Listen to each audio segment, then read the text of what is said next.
और आज हम बात करें हैं वेट लॉस जर्नी के हवाले से। और आप लोग भी वेट लॉस जर्नी की तरफ जा सकते हैं अगर आपको अपनी बॉडी के बारे में कहते हैं थोड़ी नॉलेज हो कि जी हाँ भाई हमारी बॉडी जो है वो किस टाइप की बॉडी है और क्यों हम वेट रिड्यूस नहीं कर पा रहे। हमें ब्रेक के बाद ज्वाइन किया है एंडोक्रिनोलॉजिस्ट हैं डॉक्टर नदीम नईम साहब, उनको हम खुशामदीद कहेंगे। अस्सलाम वालेकुम डॉक्टर साहब, खुशामदीद कहते हैं।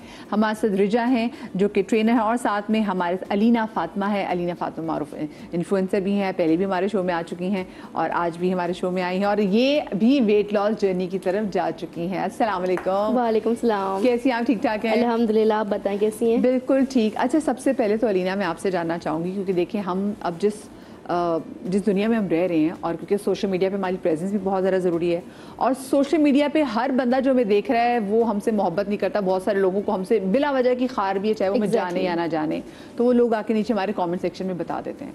जब मैंने अपना वेट पुट ऑन किया था और जब मैं अपनी पिक्चर्स कभी डालती थी तो लोग मुझे कहते थे इतनी तो मोटी होगी, क्या जरूरत है तुम्हें टीवी पे आने का, जाओ बेटे घर पे अपना बच्चा संभालो, अपना मुंह देखो तुम्हारा। मतलब पता नहीं लोग कैसी कैसी बातें करते हैं। आंटी बस अब तुम्हारे कब्र में पैर चलेंगे। मैं कहती हैं भाई कब्र में पैर चलेंगे मेरे तो ये तो मैं भी बहुत सुनती हूँ। तो मुझे ये बताएं कि मैंने तब उस वक्त फील किया कि जब मैं पतली थी तब मुझे एग्जैक्टली पता नहीं होता था कि यार किस किस्म के लोग बुलिंग करते हैं उन लोगों की जो कि मोटे होते हैं।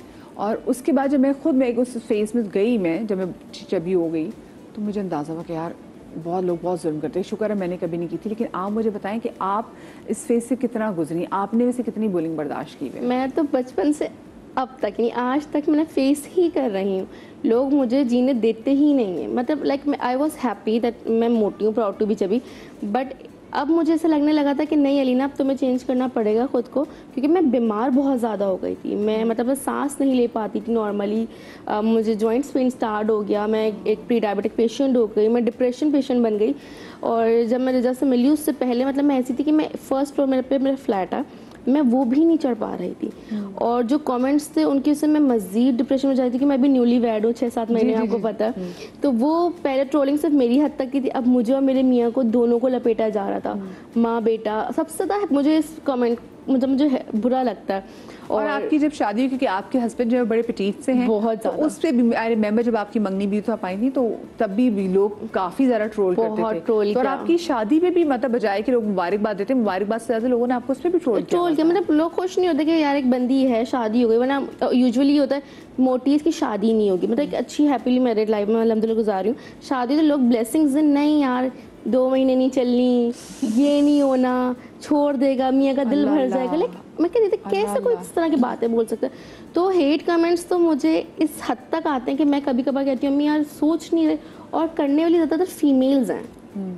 अच्छा, अब जब मैं वेट लॉस की तरफ आई हूँ तो वही लोग डाइट प्लान बता दो, एक्सरसाइज बता दो, क्या कर रही हो, नहीं तुमसे नहीं होगा, तुम नहीं कर सकती, तुमने छोड़। मतलब जहाँ मुझे लोग बहुत मोटिवेट भी कर रहे हैं क्योंकि आई लॉस 22 kgs अल्हम्दुलिल्लाह इन 2 months।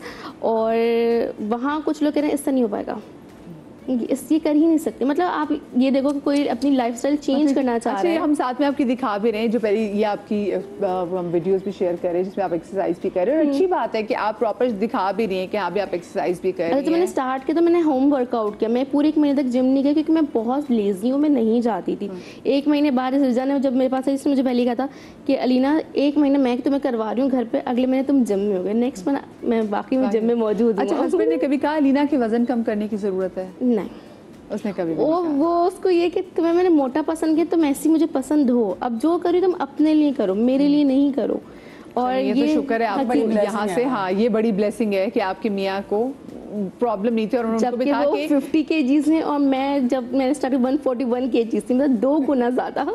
But he was like Alina जो करना खुद के लिए करना, मेरा कोई प्रेशर नहीं है। अलीना, आपकी कभी इन-लॉज ने कभी आपके हस्बैंड को भी कहा, क्योंकि ऑफ कोर्स जब शादी हो ली तो उस वक्त बहुत सारे लोग ना, मतलब चाहे आपकी सास खुश हो लेकिन साथ में और बहुत सारे आसपास के लोग होते हैं, कहते ये क्या कर रही हो तुम, देखो मैच नहीं बन रहा, लोग फौरन ऐसी बात कर देते हैं। उम्र भी कम हो, लड़की गोरी हो, लड़का काला, लोग तब नहीं कहते मैच नहीं बन रहा। पर अगर लड़की का जरा ऊपर नीचे कोई चीज़ हो फौरन। अच्छा, मेरा तो शायद मैं पहले बताया था, मैं उम्र में 3 साल बड़ी हूँ, तो उस पर इशू हुआ था। सारे स्टीरियोटाइप इस लड़की ने ब्रेक किए भाई। हाँ, मैंने किया, मुझे लगता है उस पर इशू था। बट जब मेरे सास ससुर मुझसे मिलना है हमारे माइयों पे, तो मेरी अम्मी को बोला कहते हैं मेरी बेटी को मेरी न्याणी बोलते हैं ना सिंधी में, इसको दुबला नहीं होने देना, इसको ऐसी रखने बहुत खूबसूरत है। तो उस वक्त मुझे एहसास हो कि नहीं मैं सही जगह जा रही हूँ। आई एम ब्लेस्ड अल्हम्दुलिल्लाह कि उनको भी पता है कि घरेलू लड़की है और घर संभाल रही है और ये अच्छी लग रही, कर लेगी मेहनत। तो उन्होंने मेरे मियाँ को भी कभी फोर्सली नहीं बोला कि इसका वजन कम करवाओ, दे वर हैप्पी। और अल्हम्दुलिल्लाह अभी भी वो सिंध में रहते हैं, वहाँ पे सबको बोलते हैं ये मेरी बहू है,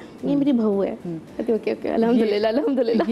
ये बहुत बहुत अच्छी बात है। अच्छा मुझे बताएं, क्योंकि आप तो रिजा आपके पास जब आती हैं, आप लोगों के जब वज़न कम कराती हैं, तो लड़कियां किस स्टेट ऑफ माइंड में आती है? जब लड़कियां कहती हैं मुझे वज़न कम करना है, बहुत सारे लोग लड़कियां कह रही होती है जी किसी की शादी आ रही है मुझे तब वज़न कम करना है, मेरी शादी होने वाली मुझे वज़न कम करना है, कोई फोटो शूट है वज़न कम करना है। बहुत से लोग, मतलब ये लोग कम होते हैं जो कहते हैं नहीं मुझे एक्चुअली अपने लिए वज़न कम करना है। तो आपके पास जो लड़कियां आती हैं वो क्या सोच लेके आती हैं? इंस्टेंट वेट लॉस करना है उन्हें, यानी बैकग्राउंड उनका ये होता है कि उन्हें डिप्रेशन है। आपको पता है, देखिए मैं सबसे पहले तो ये बताना चाहूँगी कि ओबेसिटी एक बीमारी है। हमें ये समझना पड़ेगा कि हमें अपना लाइफस्टाइल चेंज करना है, ठीक है। अब उस ओबेसिटी की वजह से हम बहुत सारी बीमारियों की तरफ चले जाते हैं। जो सबसे पहला जो प्रॉब्लम है वो है हार्मोनल इश्यूज, जिसमें सबसे पहले पीसीओज है, थायराइड है, इसको फैटी लीवर भी है, ये मैं आपको बता दूं। और सबसे बड़ी बात कि it can leads you towards depression. Depression ये कि मैं कुछ नहीं कर सकती, मैं शायद जो है वो किसी मुकाम तक नहीं पहुंच सकती। तो मेरे पास लड़कियां आती हैं, लिटरली मेरे सामने बैठ के रो रही होती हैं। मैं आपको बताऊं कि एक अच्छा जो ट्रेनर होता है ना, उसका ये काम है, अपने जो क्लाइंट आ रहा है या जो आपसे मिलने आ रहा है, आप पहले उसको जज करें, उसको साइकोलॉजिकली हैंडल करें और उसका पूरा एक स्केड्यूल बना के दें कि भाई तुम्हें इस टाइम पे सोना है, इस टाइम पे उठना है, इस टाइम पे खाना है और ये खाना है। वैसे सोती कितना थी आप, कितने घंटे सोती अच्छा थी? मैं पहले, मेरी ना नींद बहुत डिस्टर्ब थी, मतलब मैं 3 बजे सो रही हूँ, 4 बजे सो रही हूँ, उठना मुझे फिक्स सुबह 11 बजे क्योंकि मेरे पापा को मुझे नाश्ता देना है, लेकिन सोने का मेरा कोई टाइम नहीं था। लाइक मैं सुबह के 5 बजे तक भी जागूँ, बट जब इसने मुझे टाइट किया एट एनी कॉस्ट, तो हमारे बाबा से वॉशरूम तुम लेके जाती हो तो 12-1 बजे तक तुम्हें हर हाल में सोना, 8 घंटे की नींद तुम्हारे लिए कंपलसरी है। तुम सोओगी नहीं तो वेट लॉस नहीं अच्छा वैसे होगा। मैं आपको बताऊं, बहुत सी जगहों पे अब साइंस ये भी कहती है कि जैसे बच्चों की नींद बहुत होती है तो वो, लेकिन एक एज के बाद आपकी 6 आवर्स की नींद भी इज इनफ फॉर यू, ठीक है, when you cross 30 it's enough for you. अच्छा हमारे साथ कॉलर मौजूद हैं, मैं जरा उनको भी शामिल गुफ्तगू करती हूँ। आलिया, अस्सलाम वालेकुम। वालेकुम सलाम। कैसी आलिया, आप ठीक हैं? जी मैं ठीक हूँ, आप ठीक हैं? बिल्कुल ठीक, अल्लाह का शुक्र। क्या पूछना चाहेंगी या क्या शेयर करना चाहेंगी आलिया? जी मैंने ये कहना था कि मेरी एज 25 है और मेरा वेट जो है वो 82 है। और आपकी हाइट कितनी है? 5.5। अच्छा आप 5'5" हैं और आपका वेट 82 है और आपकी एज 25। आपने कभी कोई डाइट की है? जी मैं बहुत सारी डाइट कर रही हूँ, कभी क्या, लेकिन अब जैसे थक गई हूँ, नहीं हो रहा तो ना आपने दोबारा वही शुरू हो जाता है खाना पीना के, ये नहीं तो फिर चलो भला दोबारा खा ले। मेरी जान, मेरी बात सुनो। जितना कम होता है उतना ही दोबारा हो जाता है। तो चंदा मेरी जान, कभी अपना वो टेस्ट वगैरह कराया आपने? जी ये रिसेंटली अब रमजान से पहले मैंने अपने टेस्ट करवाए थे, उसमें मुझे विटामिन डी की कमी थी, बहुत ज्यादा थी जी। और उसमें मुझे एचपी मेरी बहुत कमी थी जिसमें 8.2 सिर्फ थी। अच्छा ठीक है। और उसके मुझे उसमें ड्रिंक्स वगैरह मेडिकल ट्रीटमेंट हुआ है मेरा काफी मतलब ये पिछले माह से मेरा ट्रीटमेंट चला, लेकिन अब बस ऐसे ही है जो वेट है। अच्छा उठती, मुझे जल्दी से मेरी जान मुझे बताओ, सुबह नाश्ता क्या करती हो? उठती कब हो, नाश्ता क्या करती हो?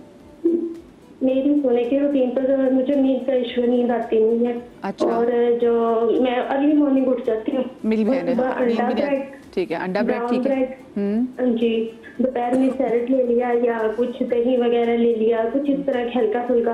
रात खाती कब हो? सिर्फ खाना। जी खाती क्या हो? 8 बजे से पहले जो घर का खाना बना होता है वही, फास्ट फूड नहीं खाती। बाहर से ऑर्डर तो नहीं करती खाना, ये बर्गर शर्गर पिज्जा मीठे वाला तो नहीं खाती शौक से? मुझे मीठे की क्रेविंग नहीं होती, मैं मीठा खाती हूँ, मेरा बीपी लो हो जाता है। चाय कितनी पीती हो? चाय दिन में 2 कप पीती हूँ, वो भी विदाउट शुगर। चलें ठीक है। डॉक्टर साहब क्योंकि एंडोक्रिनोलॉजिस्ट भी आज हमारे साथ इसलिए मौजूद है ताकि आपको बता सकें कि भाई बहुत सारी जो डाइट्स हैं उनका हमारी बॉडी पे क्या फ़र्क पड़ता है, क्योंकि देखिए लड़कियों की बॉडी और है, लड़कों की बॉडी और, लड़कियों को 100 किस्म के मसले मसाइल होते हैं, ठीक है। तो मेरी जान शो देखते रहो।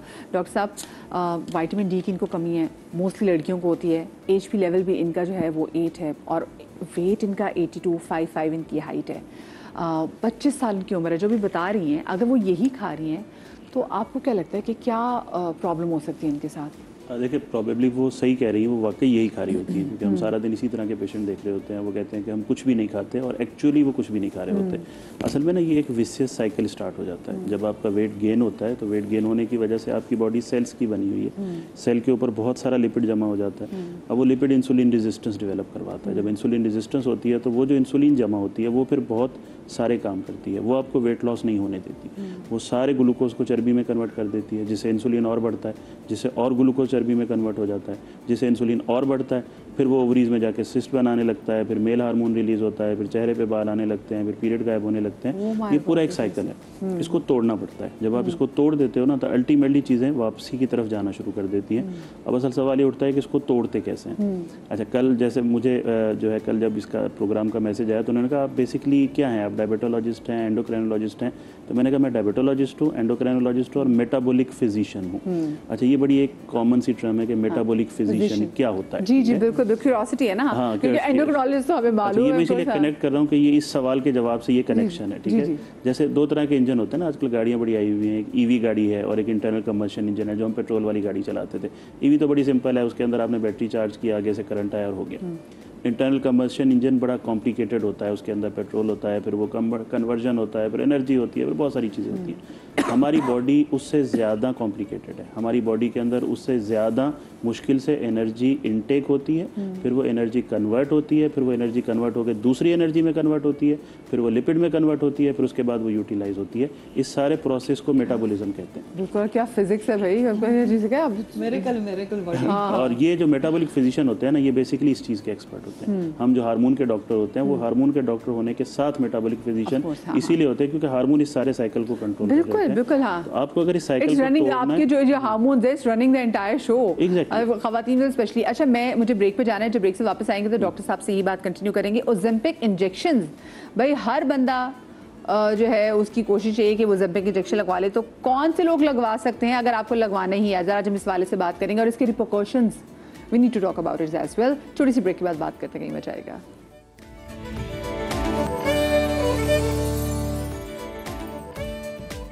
Welcome back after the break. भाई आज का हमारा टॉपिक ऐसा